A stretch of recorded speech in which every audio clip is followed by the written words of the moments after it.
Hey guys. Hi. You're listening to Not As We Planned, so get ready for Honest, raw, unfiltered, unhinged story, where we share our advice, opinions, and talk about all the shit that people avoid discussing. We want to point out we are not qualified professionals, although I feel like I am one. and what we say is the advice we would give to our besties.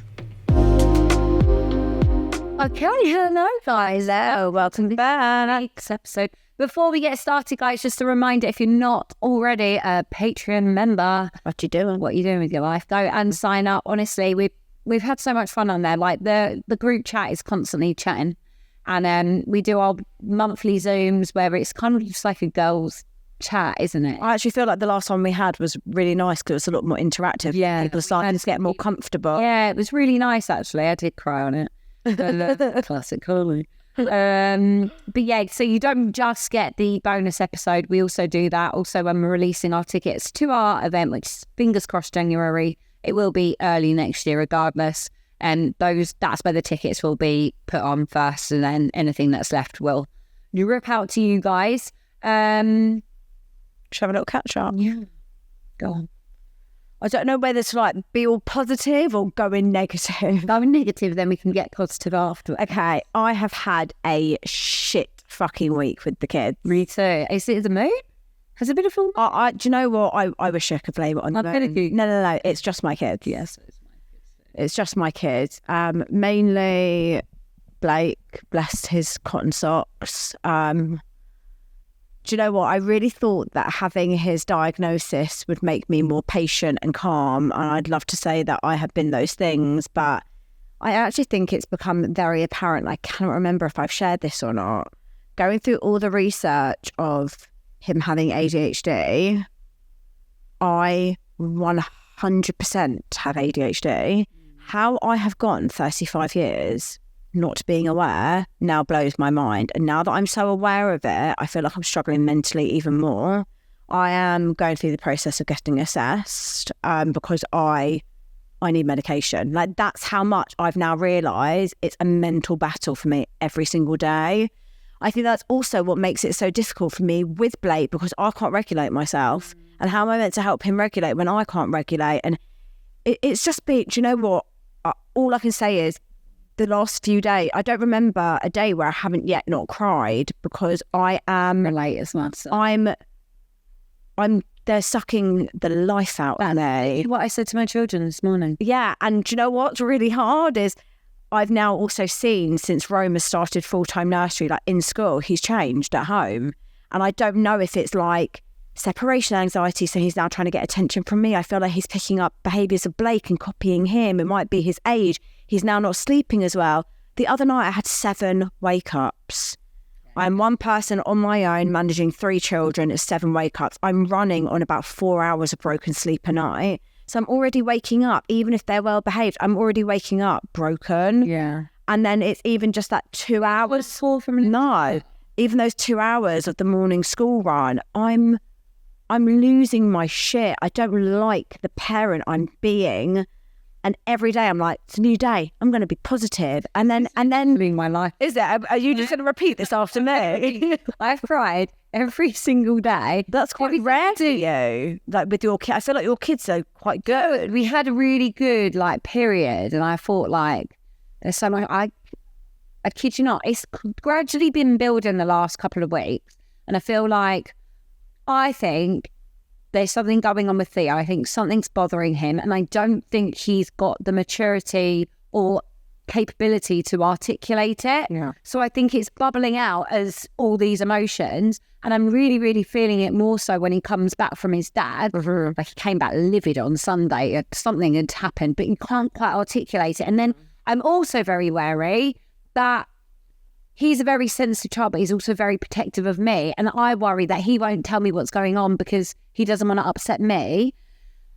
And yeah, when I tell you his behaviour has been absolutely horrific, he's been lashing out, telling me every single day how much he hates me. Although, he did something really this. When I talk about Theo being just such a highly sensitive child, I feel like one of his main one of the main things I observe about him is his empathy and like emotions are more advanced than him. So I don't feel like he has like the mental capacity to understand it, but he feels really deeply. So he came into my room, we'd had a bad couple of days. And, you know, one of the rules in my house is like, we never go to bed like upset with anyone. We always resolve everything because like, it's just my biggest fear. I've always been told like my whole life, you never go to bed on an argument. And I'm really big, like even if like I've shouted, and believe me, I have shouted this week. I have been shouty bloody mum. One of my rules is you apologise, and I really want him to mimic like what I want him to do. But he came into my room, he was like, Mummy, if I tell you that I hate you this week, just know that I'm only saying it because I'm angry and I don't hate you. I love you so much. And I just thought the maturity, like to be able to do that at 5 years old. Yeah. And I was like, that really means a lot to me. Thank you. And I was like, I said, and the same to you, like, even if you think I'm angry at you, I said, even when I'm angry at you, I still love you. And I think that's really, I think that's one of the fears as young children who can't quite articulate themselves. If they worry when you're angry, it means you don't love them. Blake, he's like very rejection sensitive. Mm-hmm. And I do sometimes worry that I do blurt things out that I then afterwards I'm like, why you say that? But then I carry on because I cannot regulate myself. And then I worry that I'm like traumatizing my children or giving them some sort of like fucking childhood trauma. Yeah. And it's so much pressure because I feel like that wasn't a thing when we were children. Like our parents didn't know that like, you know, there's all this pressure of this gentle parenting and you need to say this because if you do that, then that's going to make them really insecure when they're older. And then they're going to... Yeah, they're going to search for that in a relationship. And I'm literally just like, Jesus Christ. I feel like Blake, the way he is sensitively, is quite similar to Theo. I feel like his mind is a lot more mature than how sometimes he's able to really like articulate it. So then I understand that him acting out and his behaviours are sometimes because I'm not quite understanding something that is bothering him that he can't express. But that's why I feel like I need to sort myself out because I feel like I'll parent better. Yeah. I don't know. It's just been a very, very challenging week. And I feel like with all this going on, and it's no disrespect to him because at the end of the day, if he's not there, he's not there. But I don't know, I just feel like their dad gets the easy end of it all. Like, I don't think that he has that emotional... I don't know. I feel like there's an exhaustion either because they're getting that bigger period. Yeah. Right. And I just feel like, you know, so I've had my kids for like 5 nights in a row. Like it's been really full on. And I had a night off last night and I was like buzzing. Oh my God, I'm going to get a full night's sleep without being woken up. I've got them back tonight. I'm not complaining. I'm a mum. I don't want them 50-50. I want them the amount that I've got them. But like, wow, I've got to recoup for 24 whole hours. And it's just a bit like, I want to be excited to have them back. And I am, like I miss them. But then the minute they're back, they're vile again. I do think, I feel like a lot of people sometimes look at single parents and you can probably look at things like what I post, like when I go away for my weekends away and think, God, hasn't she got it good? Like she gets to go away on these amazing weekends and like then she gets her lovely kids back and like it's so much easier because she gets that break from the kids. Let me tell you now, as a single parent, those breaks sometimes don't feel long enough. And without those breaks, I genuinely think I would be like having a mental breakdown. How people solo parent without any relief or any help blows my actual mind, like the mental strength that must take. Because honestly, like for me, like for those of you who've listened from the start, we all know that was something I used to really, really struggle with, was time away from my kids. God, I need that time now because I don't feel like I can give them the parent I want to be without that. And even with that break, I often don't feel like I can do that because of the load of everything, because of the juggle. And I'm really, really feeling the pressure of everything at the moment. Like, I get so stressed with like the house. There's always something, there's always a mess, there's always washing, there's always home. Like, I'm just... Do you know what else for me I think it is? I have a lot of my friends who are not single mums being like, oh God, like you're so like, if I'm like seeing them and I'm like, oh my God, it's my weekend off this weekend. They're like, oh my God, you're so lucky. Like what I'd give. And I don't get me wrong, I understand, because when you are a parent in a relationship that's still with the dad, you don't get as much kid-free time. But I always turn around to them and say, do you know what? I'm so grateful I have it. But I'm telling you now, I'd much rather be with my partner. I'd much rather not have that time when I'm on my own with them is so fucking hard that although that weekend break sounds amazing, I fucking need it. Help in the week. Yeah, I'd rather that no break and just have them the whole time with another partner. I saw a thing on TikTok the other day, and it was just like, to all the single mums out there, like, remember, like, we weren't designed to do this. We aren't designed to do this on our own. Like, it is not a job for a one person to manage. So, like, be kinder to yourself and give yourself credit and realise, like, you do the job of two people. Yes, it's nine small two people. It's fucking hard. So, like, we need that kid-free time. But on a more positive note, because I feel like we've just like... Before we go into... Go on. No, just... Before we got into the positive, let's be more negative. The negative, just something. So I've been really, really struggling this week. I've been struggling with feeling like a shit mum. And I feel like when that's all happening and I've got other stuff going on, my anxiety is really high. And my boyfriend sent me 2 books in the post. One called Raising Boys. So I'll let you know if there's anything good that comes out of that. Although I have to say, I'm like 28 pages in. And like, there's this whole chapter about how important a dad's role is in the child's life between the ages. And you're like, cool, I'm a single mum. They live with me. You're like, cool, I'm really going to like this book. But yeah, I'll let you know what I think of the books. They're both, I know I've already been asked. I'm like, give me a chance, guys. I'm a single mum. I'm like 28 pages in. And sometimes you just need the Audible. But literally, I was thinking, well, what colour you adding more pressure to your life now? Literally, story of my life. Anyway, positive. Yes, I feel like one thing that's actually been really, really nice, which I've obviously never had before since being a single mum, is having someone to bounce off and vent to that is a single dad. Who gets it? Yeah, so it's been really nice to, although he obviously can't be there physically to help, it's just been really nice to actually vent to someone without feeling judged, because 100. He has 3 children as well, and they're a bit older, so I feel like he's been through it all. And it's just really, it sounds like we're like dating the same person. And they've got the same name. I know, how funny, guys. Our men have the same name. Anyway, I can't reveal your name now. I never will. Good, fantastic. Yeah, it's just been, do you know what, it's been my little like silver lining of like just really noticing how it's really beneficial for me that I'm currently dating someone that do you know what, it's like when we talk to other single mums or why we did this podcast, we've got our friends that can be there and support us, but unless they've been through it, they don't really get it.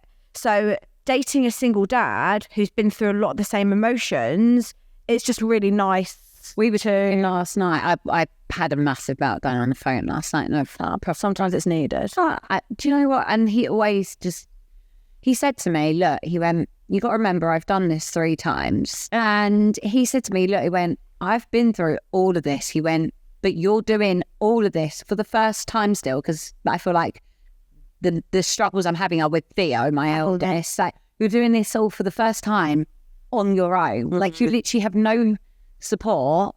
And he's like, you just need to remember, you do, like, every day he's told me, like, what an amazing mum I am. And, you know, sometimes you just need to hear that. Like, yeah, I completely agree. I genuinely, I know everyone's different, but for me, being with someone who's got kids and gets it is absolutely vital for me and my journey. And it's funny because I was so the opposite, but I guess like whatever you're in that moment, you feel like it's great for you. That's all you knew post that is generation. Yeah, if we talk about positive stuff, I did go to Rome this weekend. Do you like it? I loved it. Do you know what? We got so lucky. I saw her on TikTok this morning. The Trevi Fountain's been closed. I roamed it Sunday for 3 months for renovation. I feel like it is always closed. I don't know how many times can they fucking renovate that thing. We loved it. Well, I will recommend it. It's my favourite city break I've been on. We're gonna go back. Yeah, we did, like, we barely scratched the surface, but we only really had 24 hours, and with the metro was on strike, so it was felt like we were crying with laughter quite a lot of the trip. Just so many funny things happened, but it was. I always feel like we come back like in our little love bubble and like just really excited. We've got a lot of things happening soon and it's just very exciting. I feel like, Love that. I don't know, feel very, very safe, very secure and very happy. And it's possible for anyone, eh? Absolutely, I'm not special. Amen. Guys, we loved our little green flag bare minimum section. So we thought that we would go through a few. Feel safe to lose your shit and he calms you by just holding you as I crumble in his arms. Bare minimum. That's the bare minimum. Yeah, if you can't feel Support you. If you can't feel safe, be yourself. Yeah. and look, you're a human. You're going to have emotions up and down over life. And Yeah, because I think one of the biggest red flags for me is when you share how you're feeling and it's all like defensive and deflective. or like not validated. Taking you out for a date night regularly without being asked. What do we mean by regularly? Do you know what? I feel like that is and should be a bare minimum. I feel like you should always date your partner, no matter how long you've been with them. That's something I've realised like we didn't have in our marriage. And I also think it's really easy also just to say to like get lost in that in like the early stages of like having kids and stuff. Like it's hard sometimes to get childcare, or if you're breastfeeding, you can't go out. I know when I was exclusively breastfeeding Rome, like he cluster fed from like 6 till 10 for months. So like, you know, I think it is also being aware that like date nights and making effort can be at home as well. So no, I do think that is a bare minimum. taking the bins out. Bare minimum. If you think that's a green If flag, you think that you're living with a man and I'm touching a bin, hell no. I can't wait till that day that I have to take a bin out anymore. I hate it. Yeah. He does come. He does take my bins out actually when he comes over. Time. When you've been mad. Bins have always been my thing. That is a man job. Sorry, I don't care. Yeah, it is a blue job, and I don't care if people are all there's like, some interesting ones. Does the laundry? I feel like it should be a bare minimum of my. Sometimes- my ex didn't know how to use the washing machine. sometimes I feel like it depends on like the dynamic at home. Like if you're at home and he's working all day, then I do think it's quite fair for you to be doing the washing. So if he comes back after a day of work and does it too, I think that's a bit of a green flag.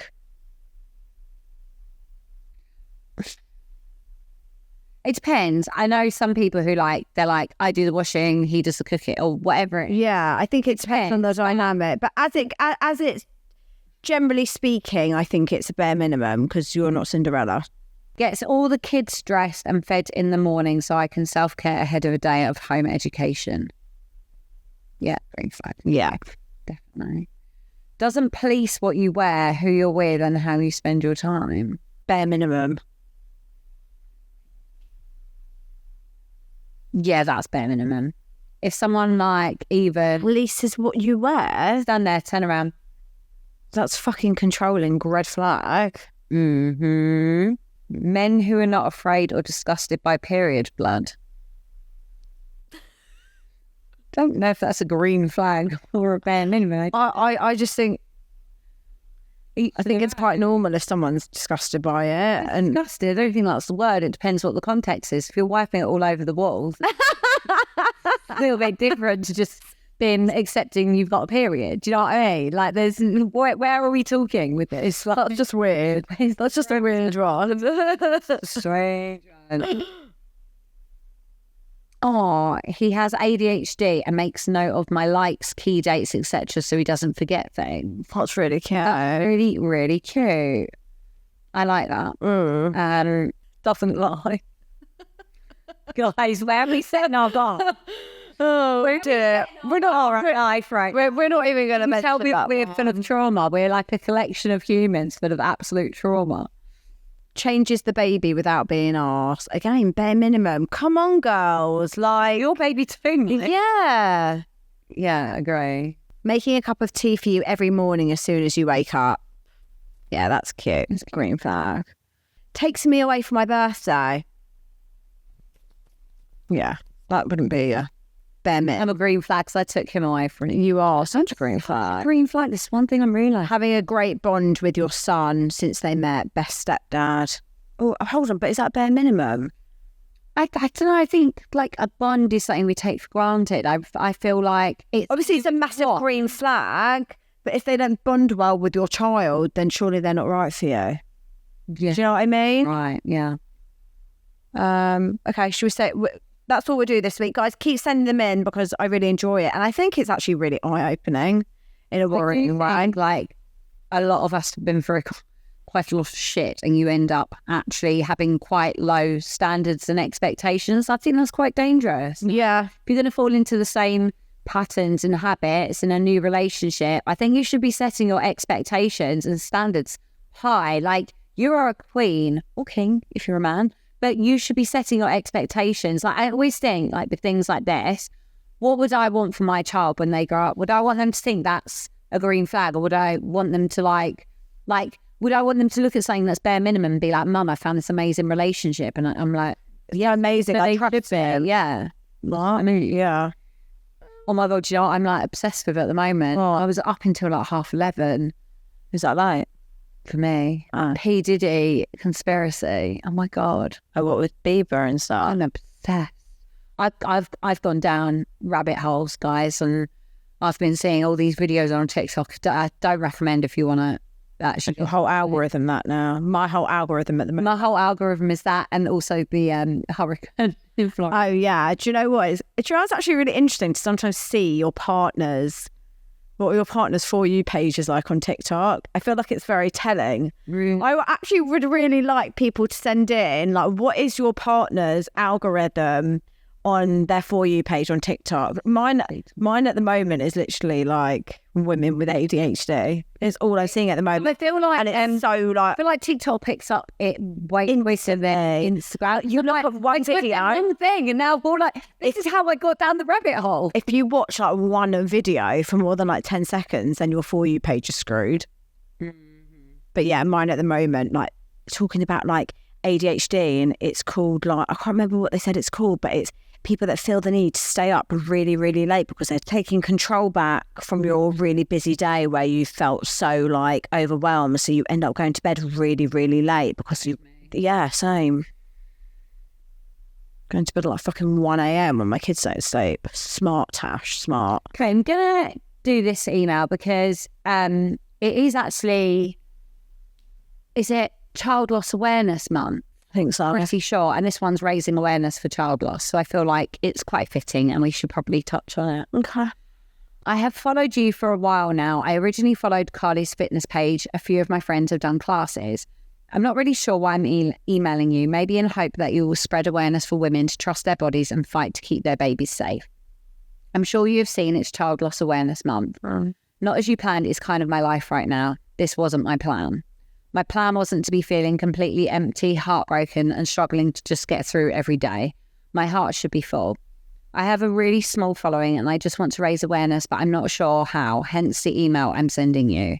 Here is a small part of my story. So we'll put a trigger warning on this one. Have you ever had a miscarriage?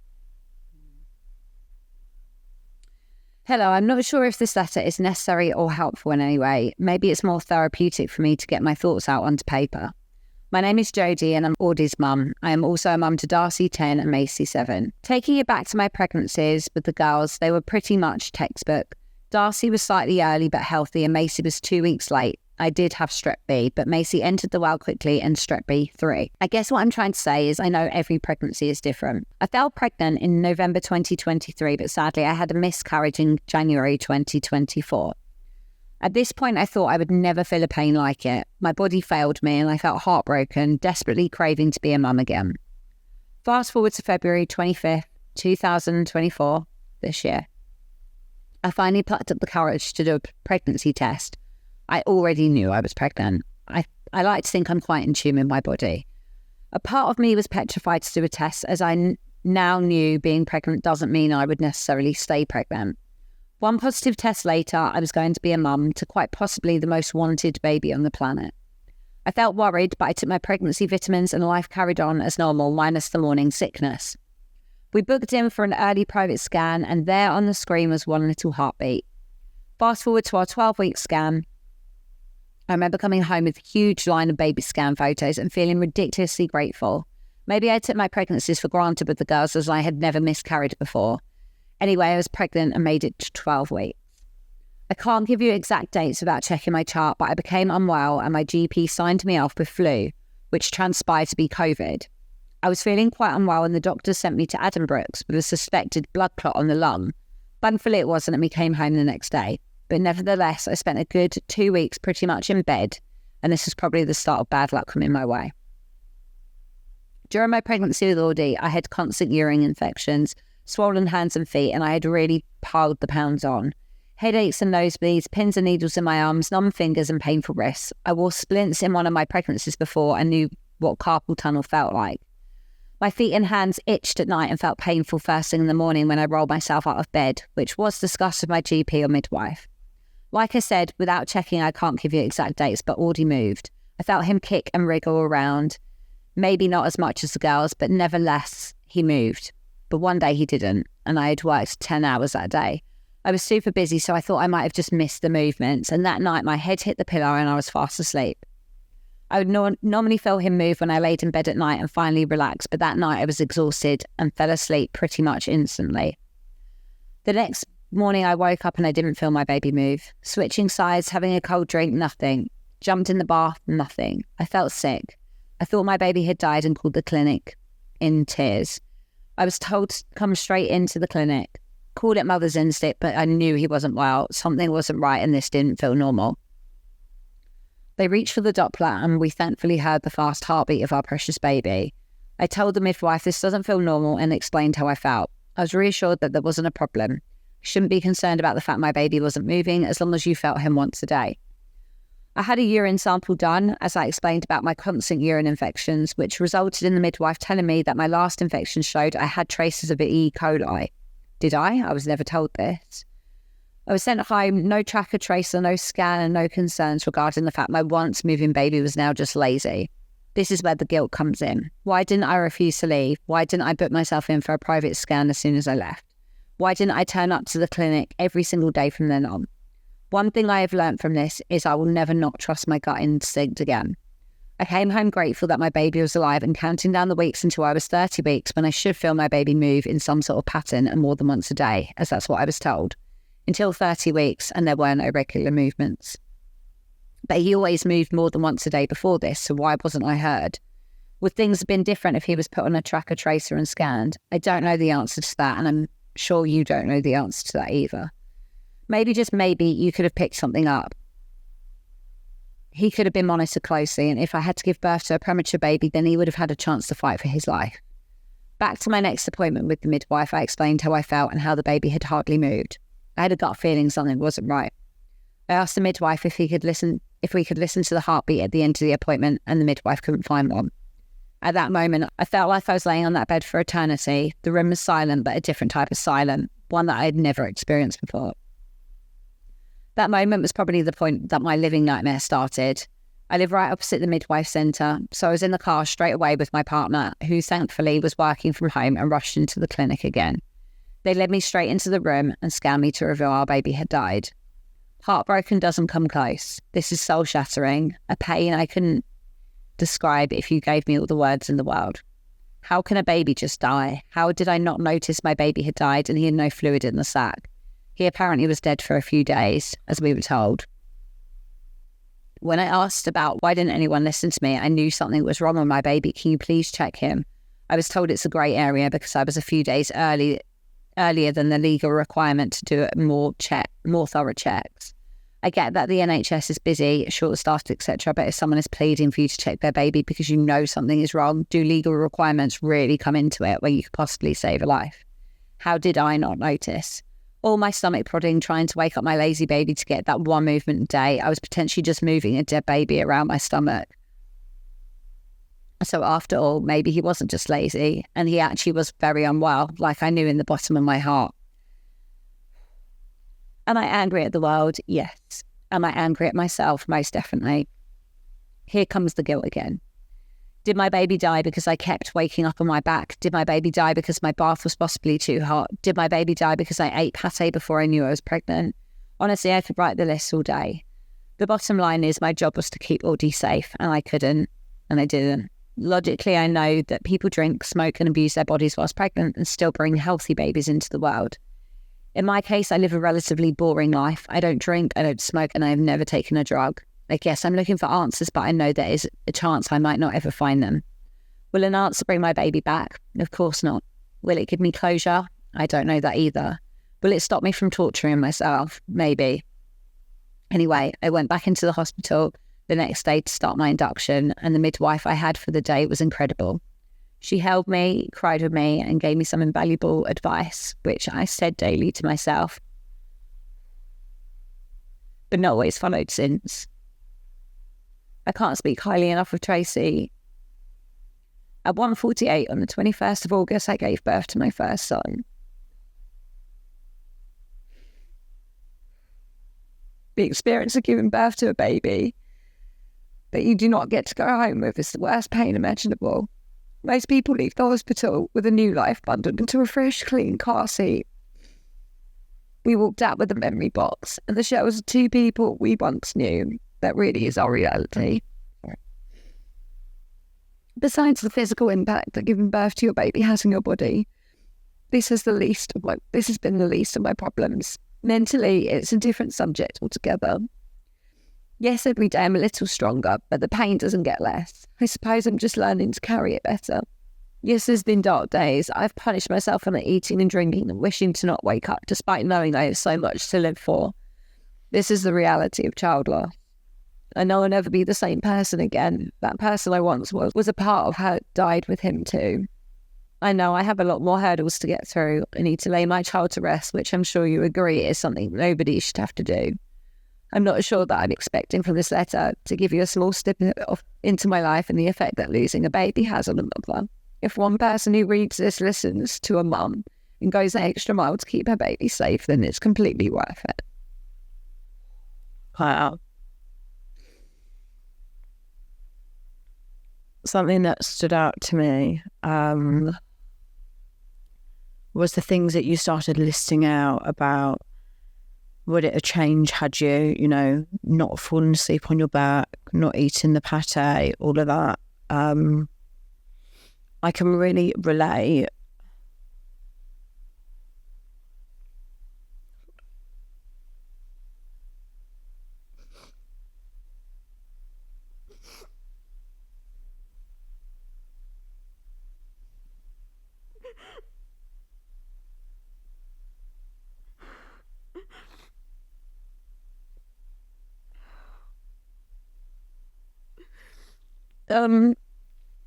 Obviously I know it's very different because I didn't have to,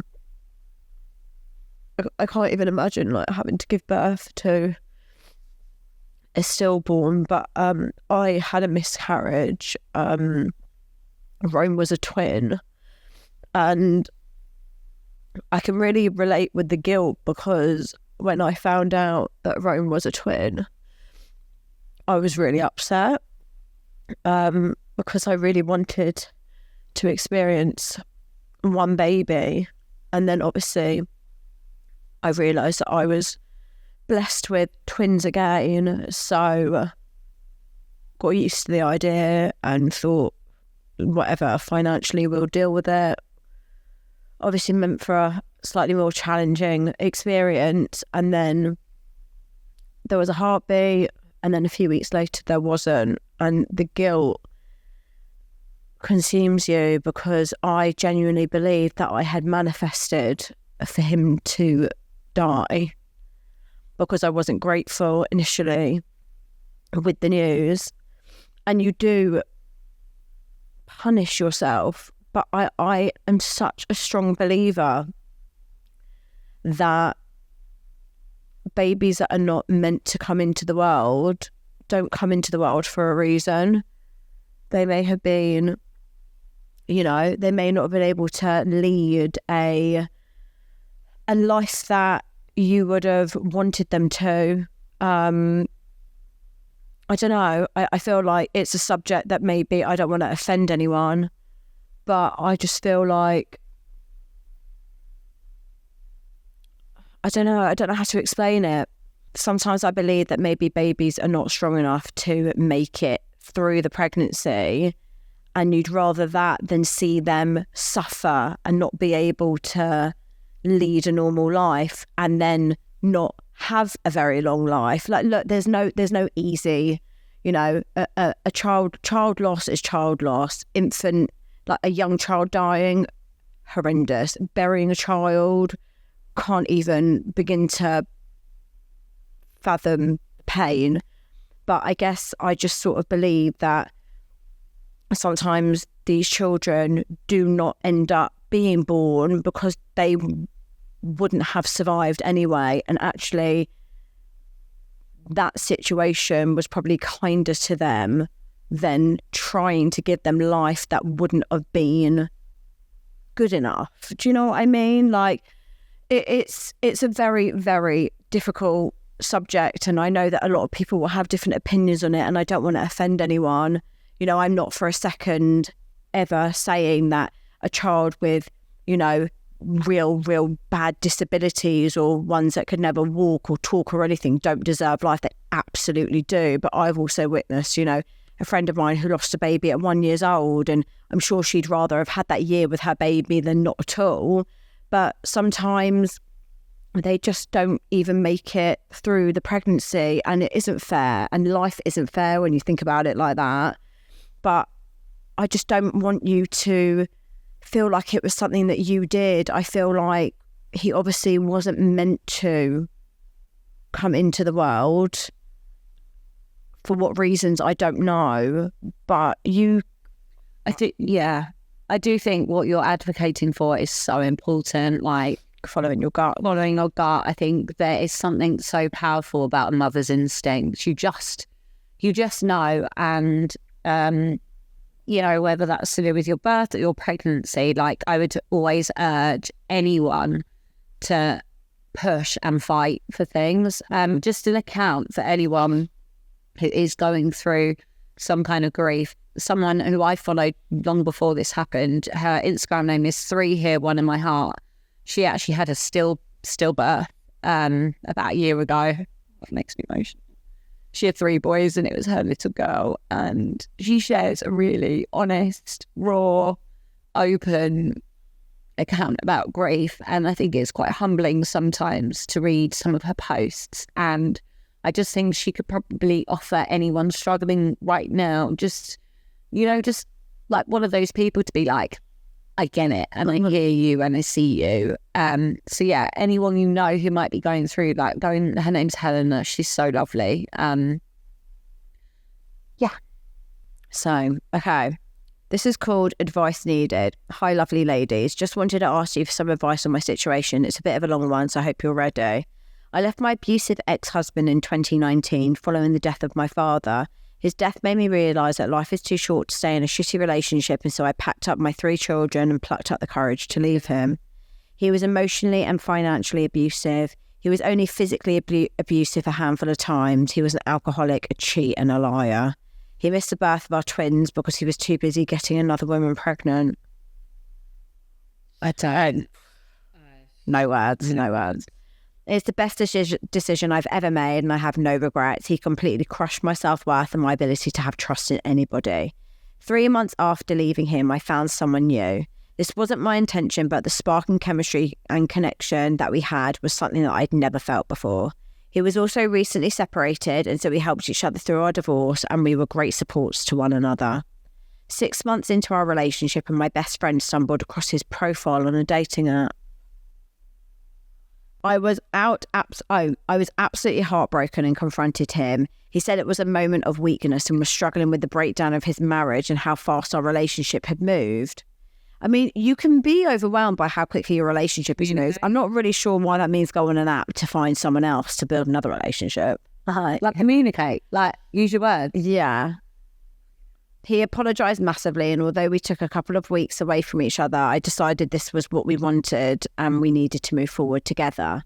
There were a few red flags that I stupidly ignored. He was very, very private with his phone, but always insisted it was his work phone as well, that he needed to keep the files on his phone completely confidential. And so I accepted this and didn't think much more of it, although it was always a niggle in the back of my mind. The other red flag was his ex-wife. He failed to put boundaries in place and she had zero respect for our relationship. She would call and text him all the time, any time of the day and night, and was a real nuisance. I respected his co-parenting relationship with her and didn't say much about it, but again, it was something that really bothered me. We decided to introduce our children to the relationship, and that came with its own struggles. His ex-wife was very toxic and admitted saying things to the children about me and my children to make things difficult. His children didn't respond to me and my children, and it caused a lot of friction and arguments. We persevered and I put in the time and effort with his children, and things did improve. Fast forward a year and I was diagnosed with uterine cancer. I needed an urgent hysterectomy. I was absolutely devastated. Even though I knew I was done with children and I was so blessed for the 3 beautiful children I had, I couldn't help but be devastated that the option of more children had been taken away from me. We've had someone say that before, and I can really understand that. There's a difference between like making the decision and then knowing there is no choice anymore. Yeah. And I think particularly as women, that's like such a... It's like your purpose in life has been taken away. If you look at like the natural instincts of humans, and are here to reproduce. Yeah. Once I come to terms with the fact that I would never have any more children, I faced a new fear, the fear of dying and leaving my 3 beautiful children with no mother, no family, and an abusive father. This caused so much anxiety in my weeks leading up to my surgery that I almost had a complete mental breakdown. I wrote a will and put things in place for my children, thinking that I wouldn't recover from the surgery. I wrote goodbye letters for my children and cards for special occasions like their 18th birthday and their wedding day in case I wasn't around. The surgery went well, but the recovery was tough. I was in a lot of pain and needed support. We made the decision that my partner would move in with me into my home to help me with the children, and his children would spend 3 days a week with us. 3 weeks into recovery and I found myself alone with my partner's phone. God. I had an instinct to look at it, and to my surprise, it wasn't locked. My gut instinct told me to read the messages between him and his ex-wife, although I knew this was wrong and an invasion of his privacy. I had to do it for my own sanity. I scrolled through 6 weeks of messages and was really impressed to find nothing untoward. But then it hit. Days and days worth of messages that I felt were really inappropriate. There was nothing sexual in the messages, but instead, worse than that, they were emotional messages about how they deeply missed each other and would always love each other and wish things could have been different. Once again, I was heartbroken. I confronted him about these messages. He insisted that he'd been going through a really tough time with my cancer diagnosis. I'm sorry. She's the one with cancer. You're finding it tough, so you message your ex-wife. That's just not appropriate. It's such a lack of respect. He was scared of losing me, so felt an emotional pull towards his It ex-wife. doesn't make any sense. Literally, you're a cunt. He insisted that he didn't still have feelings for her. I say it then. And that he was just in an emotional state and he had had drink when he sent the messages. He also got quite defensive and said I'd invaded his privacy and made me feel like I was in the wrong. He said if I hadn't gone looking, I would never have found the messages. Oh, no shit, Sherlock. And none of this would be happening. If you hadn't sent the messages, there wouldn't be any messages to find. Oh dear, I chose to forgive him, but if I'm honest with myself, I didn't forgive him. Over the next year, things got quite bad with his kids again, and I felt resentment towards him that I rubbed off on the children. Every time his phone went off, I would be filled with anxiety that it was his ex-wife trying to rekindle their relationship, and he did nothing to reassure me. That for me is the biggest red flag. When they're not willing to give you the reassurance, when they're not showing any remorse, nothing. Pig. Well, you'd think you'd be more open with it. Everything to like reassure them. Yeah. Like, have my phone whenever you want. Like, let me add to Well, he said it was a problem she looked in the first place, so he was never going to do that. Summer 2024, after a family holiday, I asked him to leave. I couldn't get over what he had done, and I knew I needed therapy to work on my trauma from my marriage and work through my trust issues. 2 weeks after we separated, he made an offer on a house 2 streets away from his ex-wife. I was absolutely devastated. He said it was simply to be closer to his children. There's been communication between the two of us, and he insists that he wants us to start again and try and work through things. He insists that I'm the love of his life and that we just need to go back to the start and try again. Looking back, I should never have rushed into a relationship after my marriage ended. I should have given myself time to heal. So should he. It's now a couple of months down the line and I've had several therapy sessions. I'm working through my past traumas. I've joined the gym. I'm strong again. I've even signed up to a running marathon next year to raise money for cancer research. I'm just about to launch my new business. I feel like I'm finally getting my spark back. He still insists he wants us to give it another go. Do I give him another chance and hope that we can start again with a clean slate and build on the amazing connection that we once had at the start? Or am I considering it because I'm just completely terrified of being on my own in my late 30s and never finding anyone else? I know I have a lot of love to give and I know I want to be in a committed relationship. I just don't know whether that's with him or whether I need a complete clean slate, close the door on that chapter of my life and start all over again. You ladies are absolutely amazing. You have no idea the help that you've given me over the last few months. You've helped me in my darkest of days. Keep doing what you're doing. You truly are amazing. Oh my God, you sound like you have done so much work on yourself and don't go back. Don't go backwards. There's been so many different situations in your the newer relationship? Yeah, that are just red flags and like not being funny. It's probably sometimes better to hear it from other people, but he shows such an enormous lack of respect to you. When you were at your weakest, like when you were recovering from surgery and he's doing that, and after your diagnosis, that's when they should be pulling their weight and giving you extra support and, you know, really trying to empathize. Yeah, like, but show some empathy towards the person you love. They're literally going through hell. Like, I can't begin to imagine, like, the mental toll that takes on you as well. Completely, like, the things about, like, having to write a goodbye letter to you. Like you're thinking of that, doing all those things while he's messaging his ex-wife.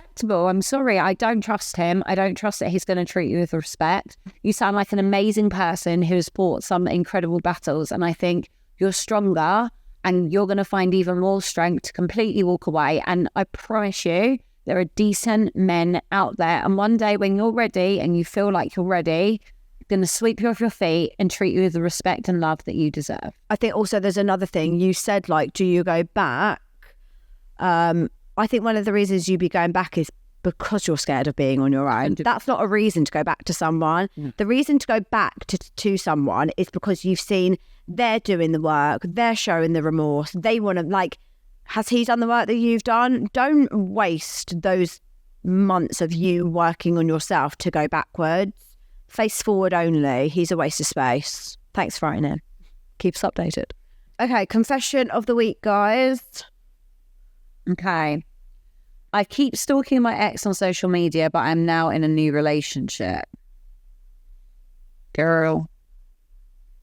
The thing is, I think it's in this day and age with social media, if someone doesn't have like a private account, like it must be sometimes quite tempting. I can't relate because I haven't done it. I maybe did it. Actually, I didn't. He's private. Maybe wanted to do it, but couldn't. But that was more when I wasn't. I have to be honest. I had absolutely zero interest in stalking. I think the difference is like I've never stalked my ex-husband because that's who the ex of really. Yeah, I understand. I have been stalked. That's the thing. Do you know what they say? Yeah. No one watches you more than someone that either is like jealous of you or hates you. Obsessed with you. Why are you so obsessed with me? I think it's quite normal for people to stalk the girlfriend rather than the ex. Look, I think like you just need to try and hold yourself accountable and be like, it's not getting you anything. I think someone who is watching their ex still has feelings for them in some way. There's something, whether it's jealousy, I don't know. I just think personally, in my opinion, if you're constantly watching someone who you're not with anymore, it's weird. Don't do it. Do you know what I love? It's the people that I see watching my stories that don't follow me. Hi. You also listen to the podcast apparently too. Should we do an affirmation of the week? I feel like we need to maybe do something. Don't be a stalker. Why are you so obsessed with me? I just don't get it. Like, I do. I'm so... It's just weird. Worthy to watch. Affirmation of the week. So in relation to baby loss, so it's I honour my grief and I allow myself to heal at my own pace. Yeah, I love that. Thank you guys for sending all your emails in. Sorry if it was a bit of an emotional one and you weren't planning on having I mean, I wasn't planning on having a cry. No, me neither. But yeah, guys, thank you so much. We love you and we will see you again next week. Bye.